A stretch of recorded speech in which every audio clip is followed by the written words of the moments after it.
Here's a reminder to sign up for our contest. We're giving away a $50 book, or should I say a $175 book.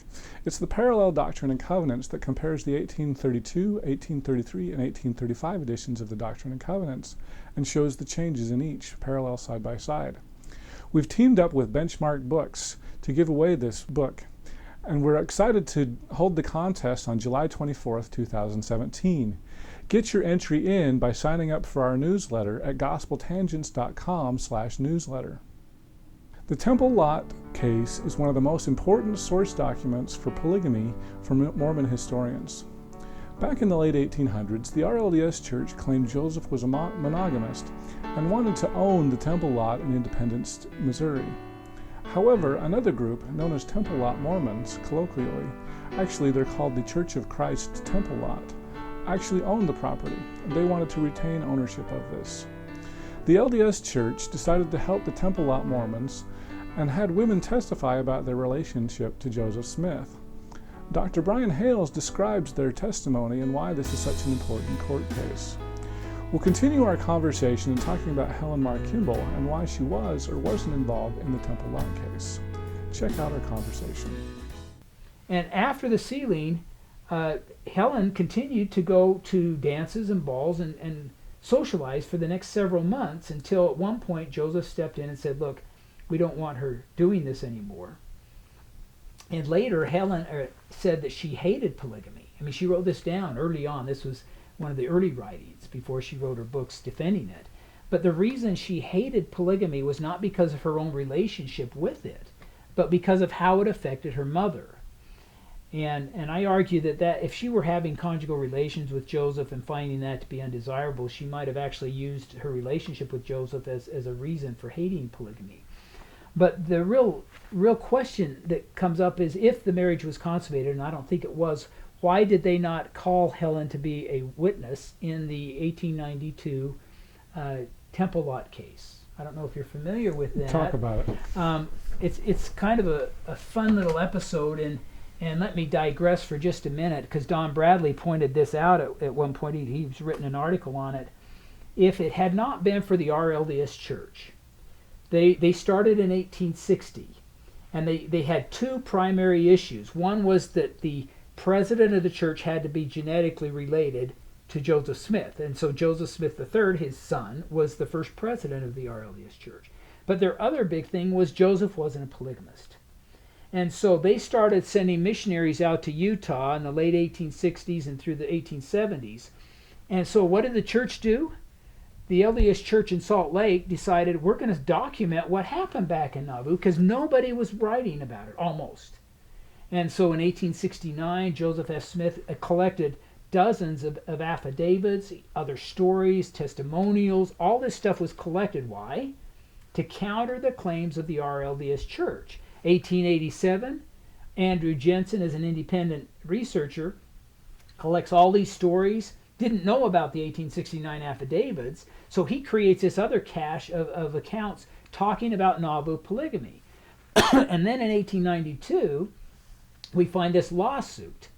And what was happening is that the Hedrickites, they like to be called Church of Christ Temple Lot, but they followed originally a guy named Hedrick.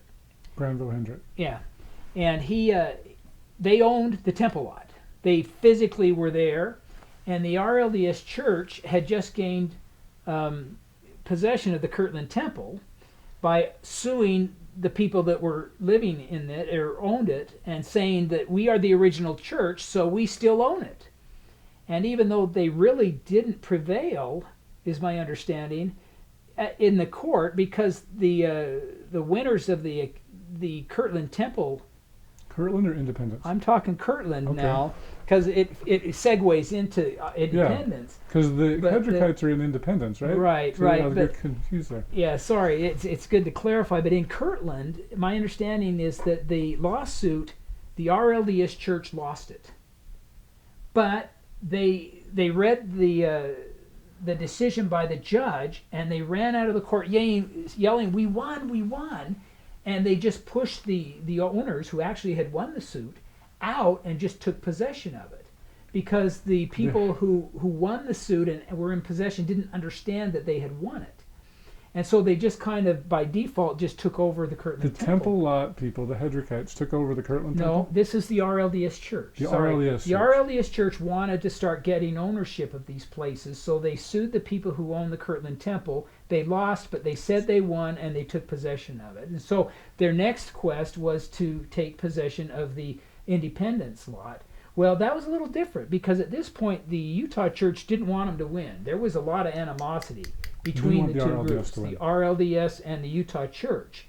And so even though the Hedrichites did not practice polygamy, the Utah Church helped the Hedrichites prove, or attempt to prove, that Joseph Smith taught polygamy.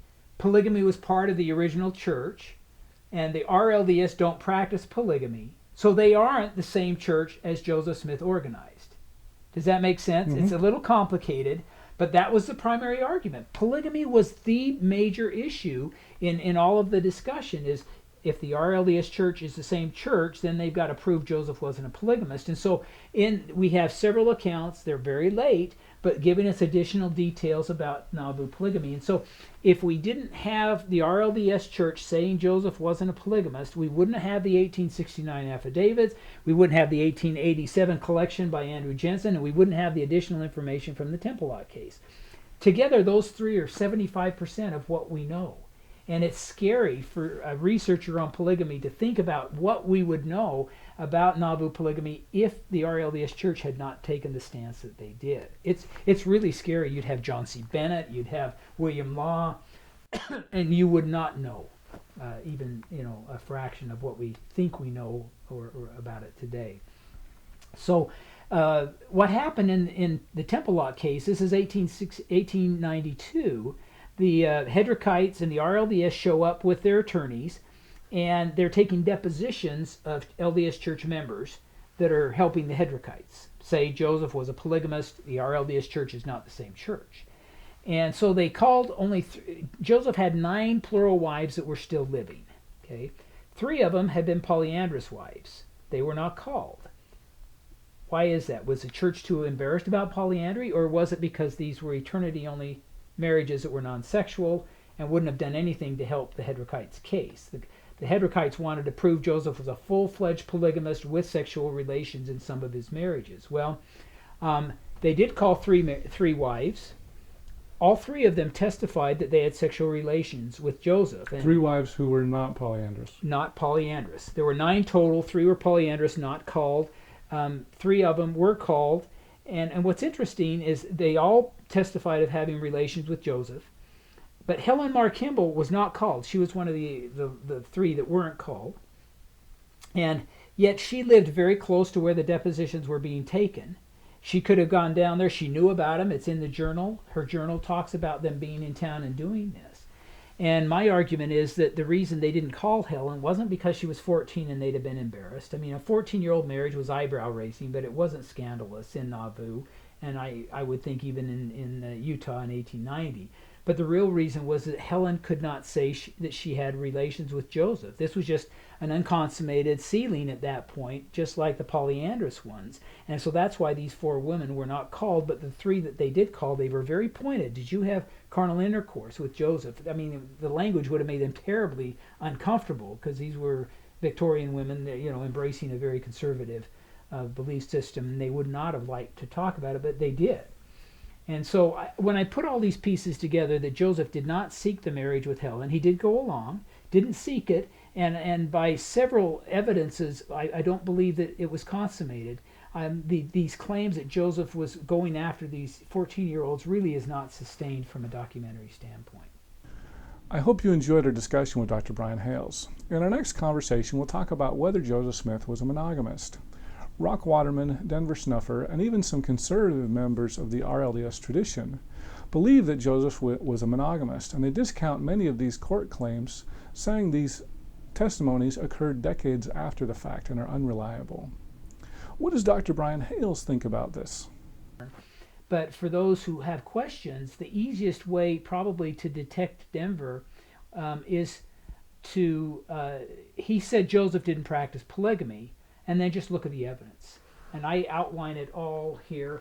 It is true that most of the evidence that Joseph practiced plural marriage is from late sources, but not all of it. The novel expositor states right in there that Joseph Smith had a revelation. It was read to the High Council. We've got testimonials from William Law and Jane Law saying that Joseph was teaching polygamy. These are contemporaneous. There are entries in William Clayton's journal. John C. Bennett clearly had heard some rumors. I don't think he was ever in confidence of Joseph with it. But to say that it's all old is not true. Hey podcast listeners, I wanted to tell you about some of our future guests coming up, as well as some that we'd like to invite. I'd also like you to let us know who you would like to hear from, and also if you have any questions for our guests. Go to gospeltangents.com/contact to let us know who you'd like us to interview, as well as if you have any questions. Over the next few weeks, we'll have Jim Van Cannon. He's a member of the First Presidency of the Remnant Church of Jesus Christ of Latter-day Saints. We've also got a polygamy expert, Ann Wild. In addition to that, we'll be talking to David Rosenval on his theory of the Book of Mormon. Some future guests that we'd like to get are Dan Vogel and Simon Southerton. Dan is an expert on Joseph Smith, and Simon Southerton has done a lot of work on DNA in the Book of Mormon. In addition to that, we're hoping to get Richard Turley and Janice Johnson, who've written a new book on the Mountain Meadows Massacre. Who else would you like to hear from, and what questions would you like to ask them? Please, once again, go to our website, gospeltangents.com/contact, and let us know. Thanks again. Click here to subscribe, click here for a transcript, and over here you'll see some other videos that we've done here on YouTube. We hope you'll use this as a valuable resource to learn more about Mormon history.